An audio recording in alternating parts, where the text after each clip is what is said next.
Ralf Gehrig is the Global Chief Experience Officer at WongDoody, spearheading a dynamic team of over 2,000 designers and creatives focused, really importantly, on creating human-centric digital solutions. He's got a wealth of experience, over 20 years in design, digital strategy and technology, and a few awards en route as well. So somebody very well qualified to talk to us today about this kind of topic. I think that you could sort of say what brands are fearing right now about AI, and hopefully we're going to see if we can carve a pathway through to put minds at rest and to help people explore the opportunities. Ralf, welcome to the podcast. Thank you, Neil. Wonderful to be here. So let's begin with something that we were talking before we pressed record button on the podcast here today. We were talking a little bit about the research that you guys have done, because one of the things I think I was started by saying was, you know, there's a lot of opinion, there's a lot of people kind of talking this stuff, but there's very little actual research to back it up right now, because of course we are in a very fast and moving, very fast emerging kind of environment here. I want to get deep into this research because I'm imagining it's quite fascinating.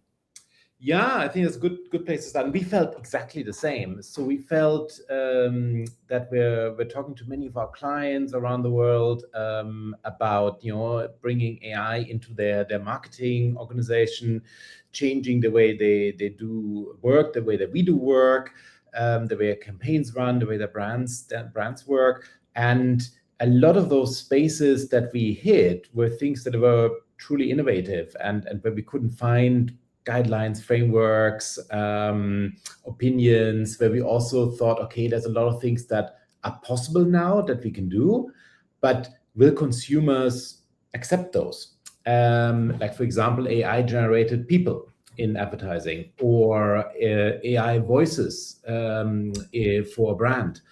And so we set out a year ago together with a university in Germany, the Hochschule der Medien in Stuttgart, and did commissioned pieces of research with them, where they went out to customers in Germany and the UK, and did in various rounds focus groups and interviews with actual consumers to gauge kind of acceptance of some of those latest AI innovations in marketing.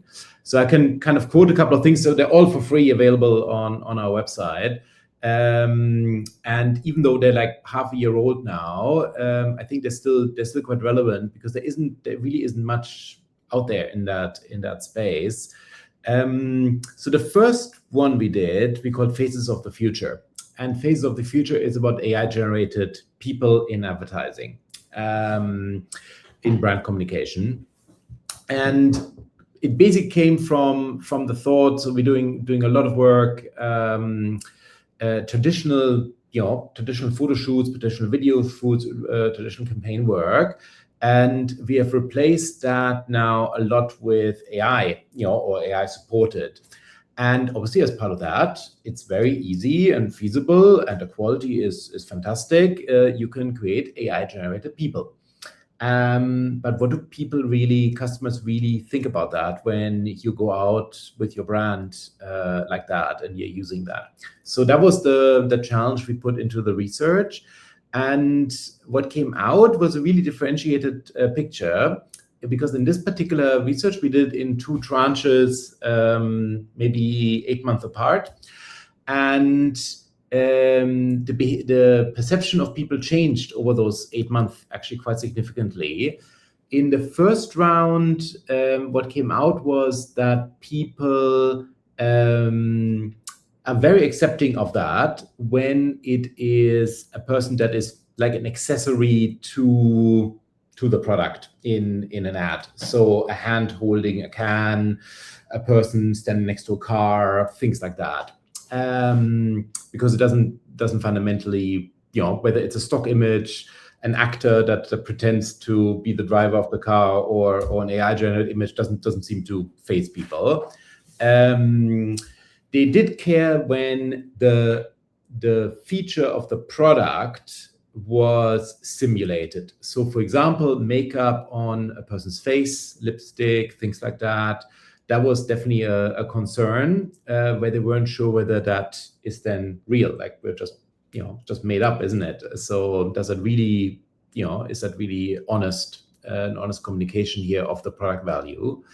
And also when it is very an emotional topic, so health topics got mentioned, so commercials around those things, etc., where there was a concern, and then we did in the second round. We asked similar questions actually, 9 months later, and interestingly, the first thing that people responded in the focus groups was their concerns about people losing their jobs, which didn't come up in the first round at all, really.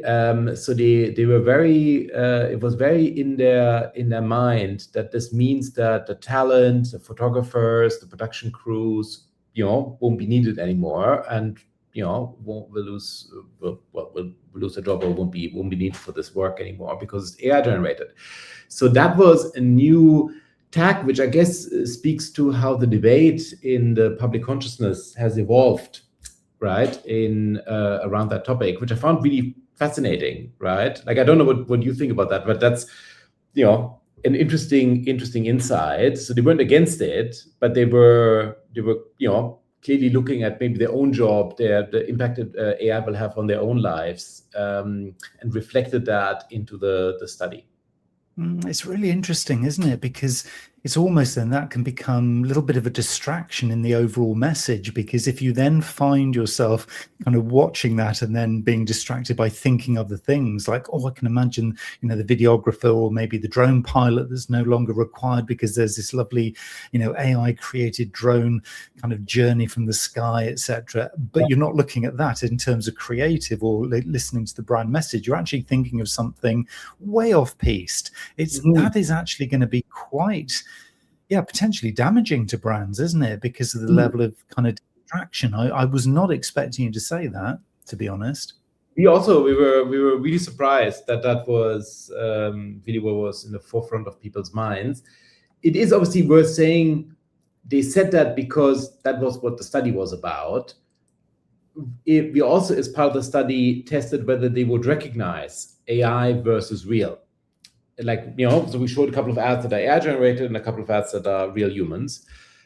They can't tell, we can't tell. And we use various versions of AI generated people for various clients. And, our team also can't really tell. The quality is really fantastic if you do it right. And it's not just prompting, we're using, for example, 3D models in Unreal, for example, of people. So they're actually 3D versions. So they're not just a prompted thing with 6 fingers, none of that happens anymore.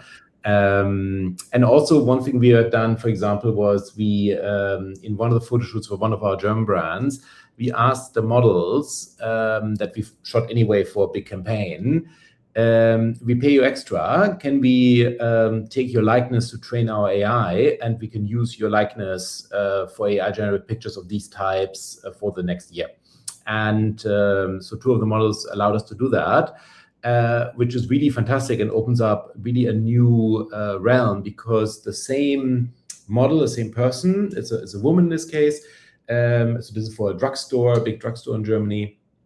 We can run now in the different stages of pregnancy, for example, for the campaigns for those types of products. So first trimester, second trimester, third trimester, little baby. So that's quite powerful, and not something that we would otherwise be able to do as easily, right? So you would have to go back to stock or find different models, but then here we can have the same talent throughout and be consistent here in the brand communication. So things like that are quite interesting.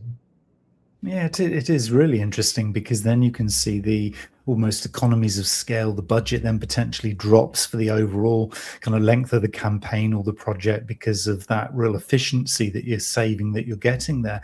And it's an interesting point that you make that even professionals within your business can't necessarily always tell the difference between the two. Do you think we're kind of getting very, very close to a point where it's not actually going to matter when it comes to paid advertising, for example? It will get to a point where the creative is just so good that we really won't care anymore? We were wondering the same thing, because in a way it replaces stock. Like at the first level is you don't need stock images, and I think that is there. Like quality-wise, we're definitely there. And like I said, like there's really quite advanced models that we're using. Like for example, in Unreal, with they have a concept called meta-humans, where we can render things, like really, really wonderful, like a person sitting in the car, like actually sitting, not just hovering above the seat, and the hands are really on the wheel. So that's quite exciting. Like the quality is definitely there, and you're right, like that that wasn't real in the first place, right? Like the stock image person was shot years ago, and never worked at a company and never drank that drink, and like who cares? But in the moments where it's supposed to be real and it's insinuating that it is real, that's where I think in the campaign that's where it needs to be clear and real. And obviously the other thing we don't do is we don't copy real people without consent, and we don't copy celebrities and things like that. And often, by the way, the celebrities, when we ask, like, have a very clear rule that they don't do that via their agencies. So there's kind of almost this, well, it's becoming a written rule, but I guess to this point it's been sort of unwritten. The fact that anything that applied pre-AI in terms of good practice, and with obviously all the things like privacy and the kind of contractual rights and IP, etc., all of those things still apply. This is not a free-for-all. This is not the Wild West where anything goes. No. This is kind of doing good practice, is what we're saying, isn't it? And yet there's flexibility in there that, and I'm really excited about this whole idea of let's just call it B-roll for those of us who know a little bit about kind of video editing in a very basic sense. The kind of the B-roll, those supportive little bursts of imagery or video clips that kind of support, but they are not the main message. Are we saying, Ralf, that the main message still now, based on that research, has to be human? It has to be somebody real, maybe somebody in the business or somebody who's actually used the product or service? That's exactly it. So for certain things, like you want, when it's basically a testimonial, when the idea of the campaign is a testimonial, then obviously it needs to be a real person that actually has experienced that. And also, like, we come now so to the second study in a way that we did, because the follow-up was AI voice, because the next question is, if it's not just a static image, but it's a video, or it's an AI generated voice in another context, and you're actually saying things like, I love this brand, and it's an AI that says that, and not a real person, an actor or real, that gets also quite interesting. What do people think about that? So that was then our next study that we commissioned, called Voices of the Future, and also on the website. And that looked exactly at that. So in, like, if you think about any brand, like whether it's a retailer, with the way they communicate with you through whether it's a public announcement, or whether it's in the store, the retail environment, whether it's like maybe an AI voice feature in the app, in their contact center when you call them. So in any different industry, let's say healthcare, as something a bit more controversial, things like that. How do people react to that? Because to a degree, obviously, we're all used to that. So we're used to talking to our Alexa at home. We're used to talking to our car, to the AI in our phones, etc. But in all of those cases, I guess with a car is a little bit, but in general, it's not the voice of the brand. But when we communicate, very clearly, as in AI generated video, for example, or in those other use cases, like on a contact center or in a retail environment or things like that.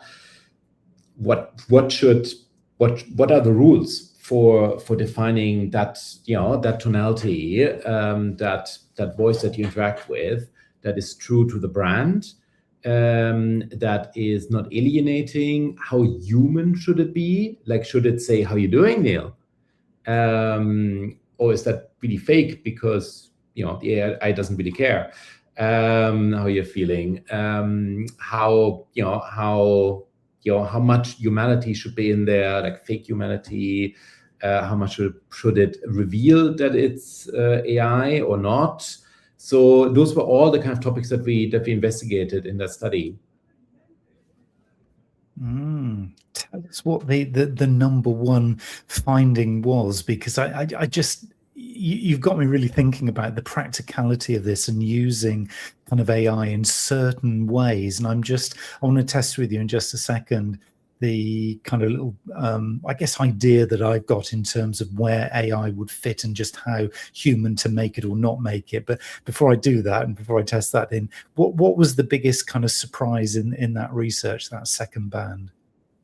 So what was interesting, like one of the big insights was it really depends on the context of the conversation with the AI that a person has. So, and a big factor of that is the industry and the sensitivity of the topics, or healthcare, for example, versus a normal shopping, let's say a retail shopping journey, things like that. A lot of it is also like there's loads of bad perceptions about the quality of those things from past experiences. I think that we probably all had with, asking Siri and Alexa things that they don't quite understand, not really give you a good answer, or even worse, when you end up on a contact center that, you really need to just speak to a human, and the AI is just circling you around with standard, what feels like standard answers when you have a very particular need, things like that. So there was a lot of frustration in people, so they couldn't quite imagine that that would be really as good as a real person. And then it was kind of the different topics, the different contexts. But one thing that was really clear that came out was people generally prefer a very formal language, a formal voice. So not informal, "Hey, how are you?" Like pretending to be a real person. And they preferred also to be much more task-oriented instead of relationship-oriented. So while let's say on a contact center where an agent, typically, when, like, we also work with contact centers a lot, when agents get trained, they get kind of trained to kind of build kind of a relationship, build a rapport with their customers that they have a call with. The wish definitely from customers talking to an AI was much more short, task-oriented, in and out, solve my problem type conversation. So cut the small talk was a big thing, and being really rational about that, with obviously empathy at the right moment. So like, for example, if you're, I don't know, let's say you call your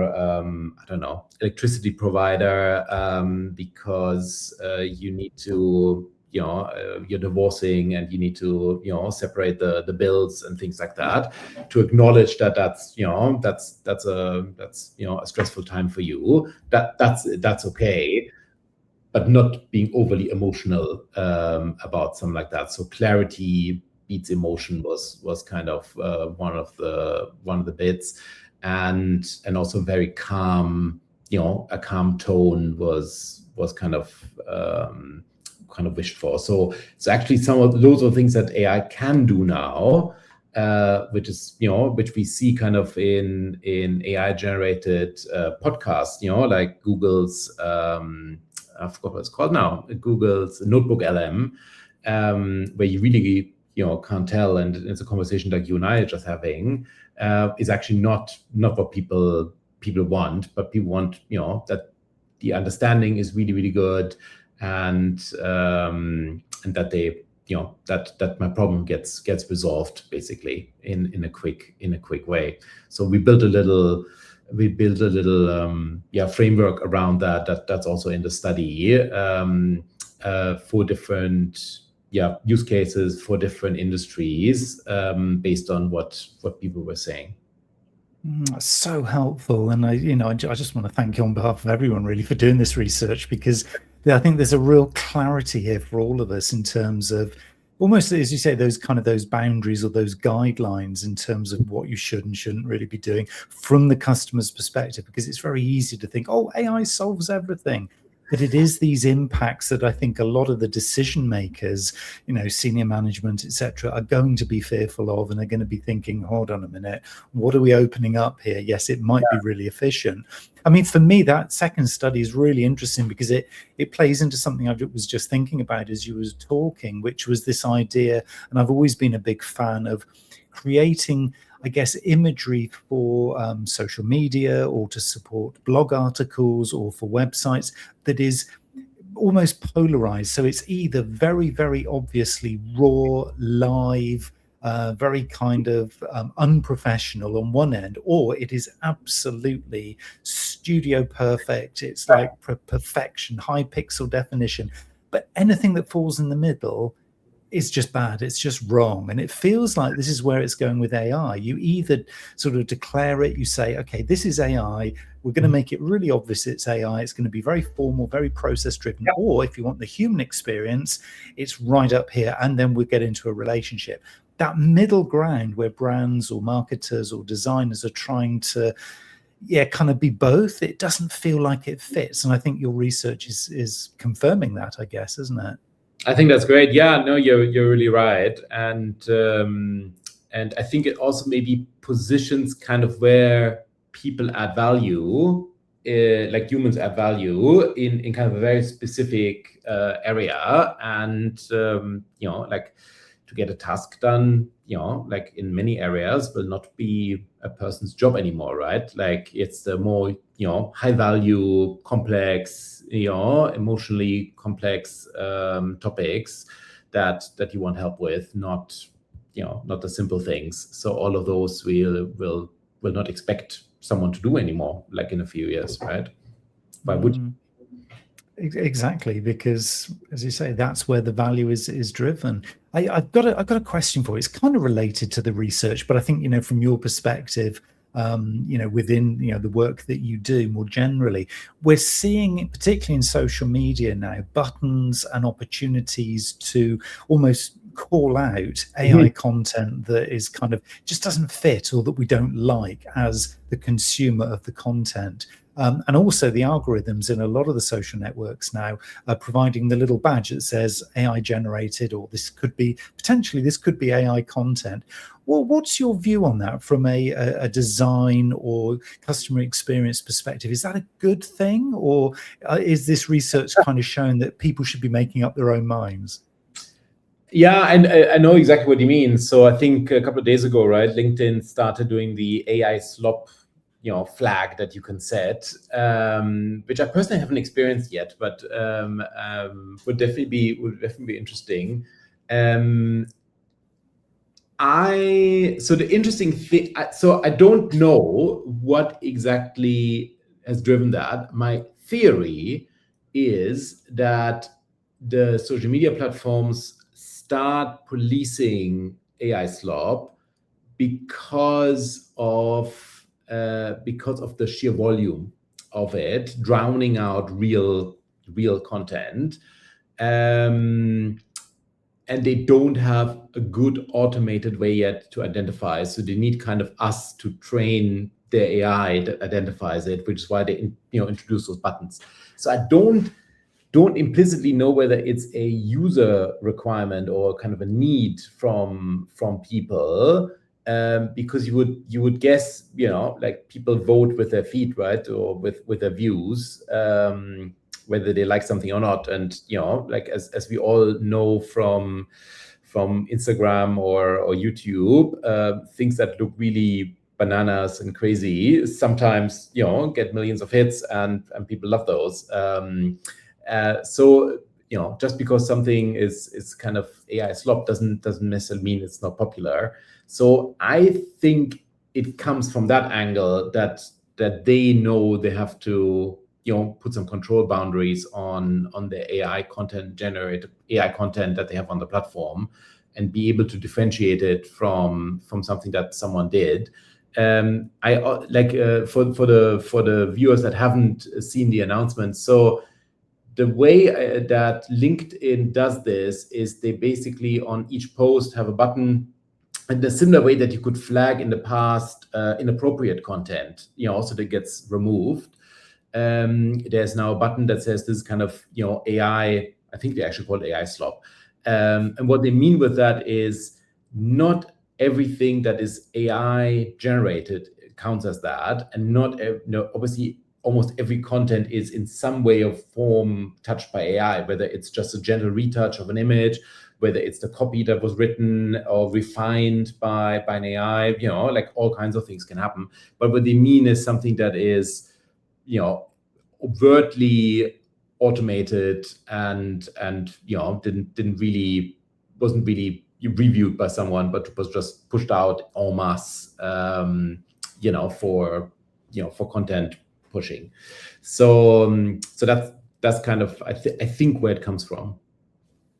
So I think we're looking at, and it's great that you've identified this for us, because I think we're looking at kind of three versions of, we just call it content right now. So we could be looking at images, video, whatever, written content, but there's one that is very obviously human driven. In fact, I think there could be four. Actually, as I'm saying it, there's four. So one that's highly valuable, that's human.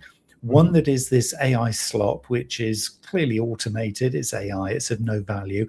There is one, though, that is AI, but it's valuable from Correct. the customer's perspective. And then there's also human slop, isn't there? Because we've had so much over the years. And so to actually almost demonize AI and say, well, AI is sloppy, therefore we're going to almost strike it away from, our consciousness, clearly isn't right, is it? Because there's slop on both AI and human side. So as I was saying it, I was thinking, hold on a minute, there's also human slop. So we've got to watch out for that too. And like I think in loads of areas, we still need to redefine what the ground rules are for identifying what's good and what's bad. Like even like when we write a document, like I think like I tell my team, please use AI. Like you're writing a document, a deliverable, a strategy, whatever it is, you're analyzing research, you're summarizing research, like please use AI. Like don't manually go through I don't know 20 hours of recordings and try to draw out them insights. Like use AI for that. But I tell them, you are responsible for the output. So you are responsible for the final deliverable, like you always were. So you can use AI, you can as much as you want in all the different ways, and we give all the different tools to our team, for example. So they all have Copilot, Gemini, and Claude. So everything you would want for different purposes, and I say use all of that, but when you deliver the final thing, it's your name on it. And in the end, you can't tell me, well, like, oh, why is that like that? Oh, Claude put that in, and and there's a reference to something. Like I think there was a PwC study that was published recently that was in the media because it had loads of references that led to URLs that didn't talk about that reference at all. And I personally had exactly that effect with Claude before, where it wrote me a nice document, gave nice references, and then I was quite surprised at some of the facts, or go to the references and they never mention anything close to that particular number of facts that they quoted. So that kind of thing can't happen. So that's kind of how I look at it. Like, it's AI assisted, but it's still, you're responsible for the output. And I think that logic maybe is a good logic also for the content generation that we just talked about. It feels a little more safe, doesn't it, really? It feels that that's a nice kind of balance. It's pragmatic and it's practical because we are all going to use it to some extent at some point in the process. But I love that idea of ultimately you are the owner. As human, you are the owner. You're the one who's going to have to justify if it goes right or wrong. You're the one who gets the credit, not the AI. Yep. And you're the one who's going to have to answer in the boardroom if it goes tragically wrong. So, I mean, ultimately, well, at the moment, of course, until our agents start to step in and be doing stuff on our behalf, but that's a whole different conversation because obviously there is that potential too. Right? Are you guys doing that? Have you got agents? Yeah, we use agents, but for specific tasks. And in the end, there's always a human in the loop. Like currently, nothing that we do directly goes out to the market without someone reviewing it. Like we work for, so many big brands globally. There's no way to do that. But for example, it's quite, so you can do a lot.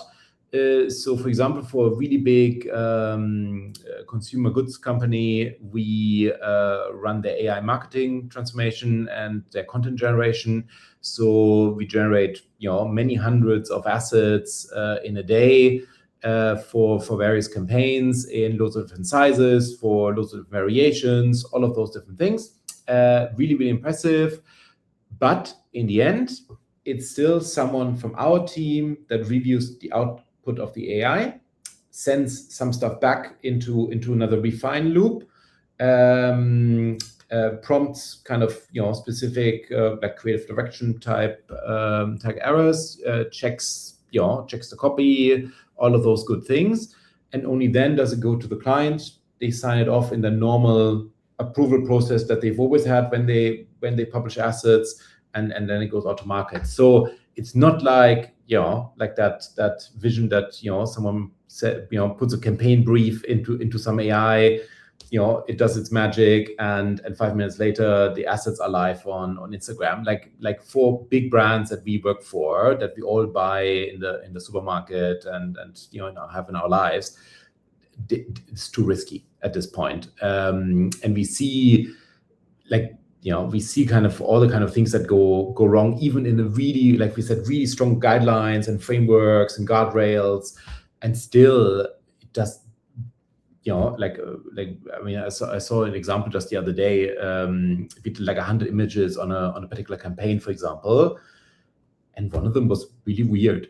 God knows what happened there in the AI, but because it's not a deterministic model, weird things happen once in a while, and so it still needs a bit of looking at and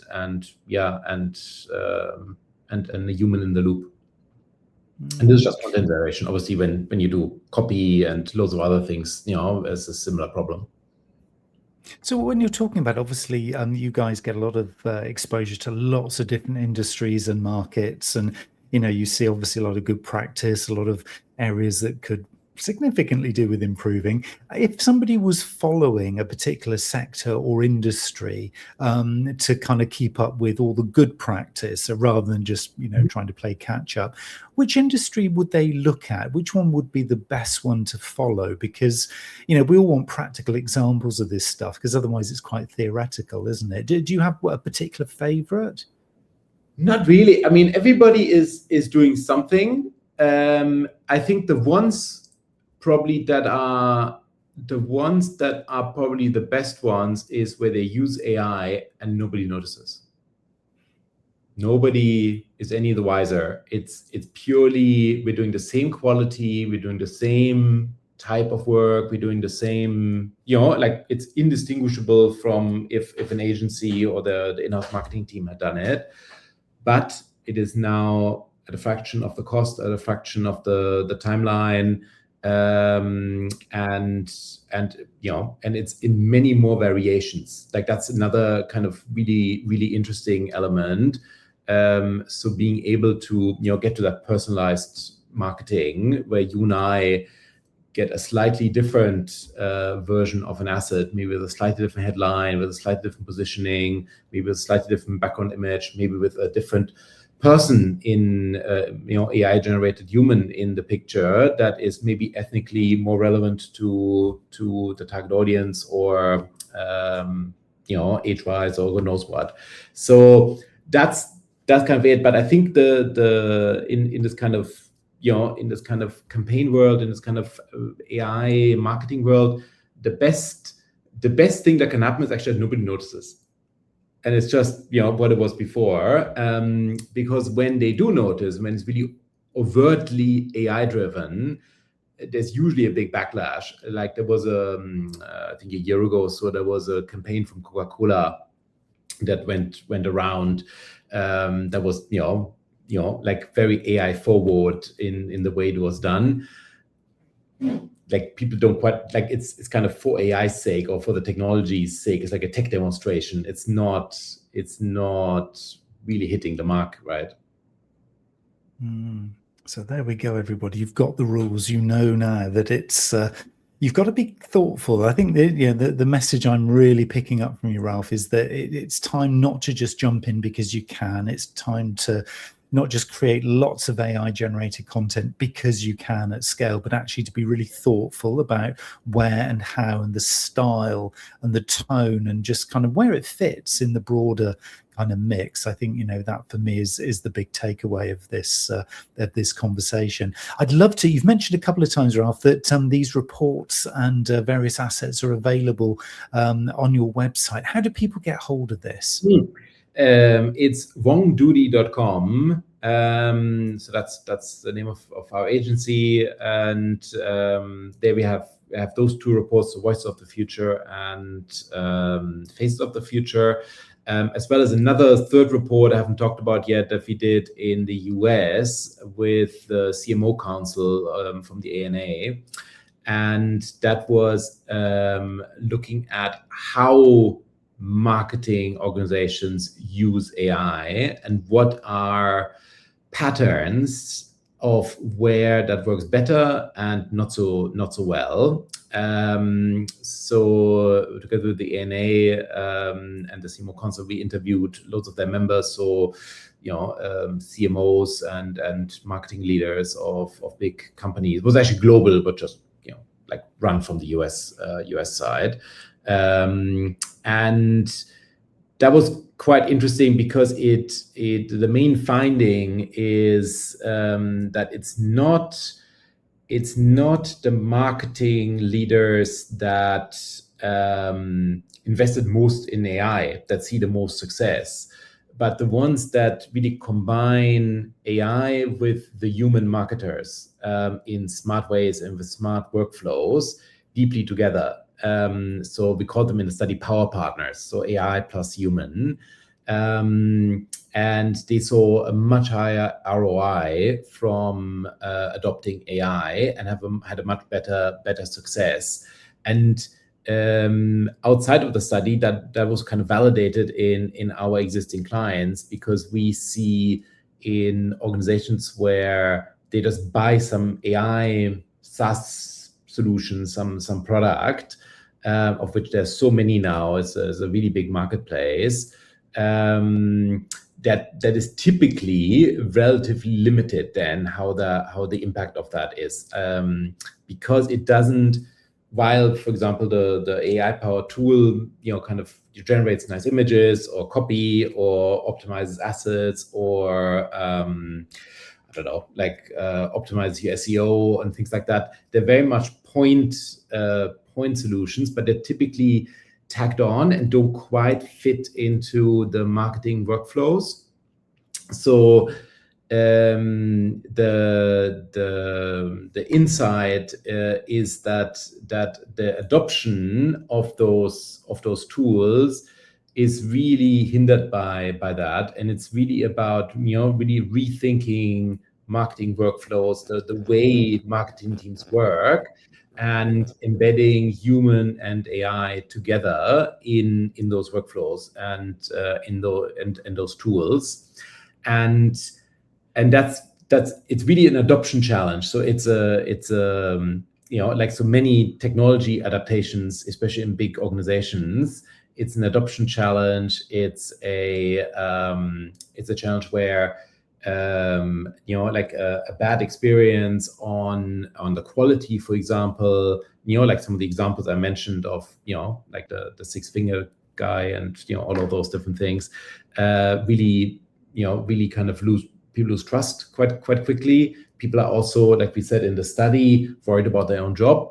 So, when someone decides, oh, we're buying this tool now and, that does all these magical things now automatically, and we have these agents running, doing marketing jobs, many people will not open-heartedly embrace that. So there's a lot of work that needs to be done to actually embed that change in an organization, build the trust, and also showcase to people that this means that there is the next level of marketing that gets unlocked by taking the mundane, boring, costly bits away and unlocking people to do more high value things or doing more things. So instead of running, one campaign a month, maybe you can run 3 campaigns. Instead of running one campaign for all your markets, maybe you can run more personalized campaigns because the personalization is done by the AI instead of manual overhead. So loads of things like that get kind of interested, and yeah, it's also human creativity that came up quite a lot. So AI can help with the mundane, with the operational, the tasks. It cannot really help with creativity and really judging what of all those different options that are now possible is the ones that we as a brand should really push out to our customers. And that is still, I think, where the marketing teams and their experience, their personal experience as people working in the industry are really, really important. And that's part of the new focus, I think, on the people, the people's role in marketing. That obviously that emotional resonance with what they know, how their customers will likely react to a campaign or to a piece of communication, right? Like that's probably still we want that to be with people, that decision, and that taste and that cultural awareness maybe of something. This will not resonate well with this particular market or with these particular people. All of that is I think still there. So that was the third research piece that we published. Wonderful. So if you're listening to this and watching this and you think, I need to go deep into this research because it's evidence of the things I wanted to share and take into my business, then I'll put the link to the 3 reports that Ralf has described to us in the description below, so you can follow your way through there. Ralf, this has been a really fascinating and evidence-based. I love it when things are evidence-based conversation with you. So thank you so much for sharing all of your wisdom and insights. And I know a lot of people will be, clicking through to find out more. So Ralf Gehrig, thank you so much for your time. Thank you so much, Neil. Wonderful.